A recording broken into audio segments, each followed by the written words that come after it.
Isa pang sangay ng hukbong sanggatahan ang magdaraos bukas ng ika-2 anibersaryo. Ito ay ang Armed Forces of the Philippines Reserve Command. May report si Dina Pagibitan. Nakatakdang ipagdiwang ng Armed Forces of the Philippines Reserve Command ang kanilang ika-20 anibersaryo bukas April 20. Tungkulin ng AFRESCOM ang magbigay ng mga technical needs o kagamitan sa buong pamunuan ng AFP, kabilang na ang Air Force, Army at Navy.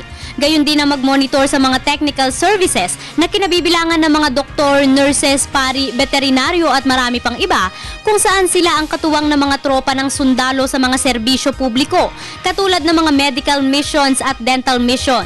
Mayroong mahigit 5,000 mga technical personnel ang AFRESCOM na handa anumang oras na magbigay ng tulong sa ating mga kababayan dahil sumailalim sila sa trainings mula pa rin sa pamunuan.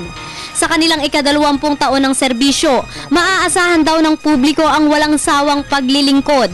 Dito po sa AFP Reserve Command, tuloy-tuloy po ang ating pagtitrain sa ating mga sa mga bagong na komisyon. Ganon din sa mga dati na nating kasama, kumbaga merong refresher training upang masiguro natin na kung sakaling kakailanganin ng kanilang serbisyo, sila ay nandyan, handa at laging tumulong. Sapagkat ito po ay isang napakagandang bahagi ng ating pagiging isang mabuting mamamayan at isang mabuting Pilipino.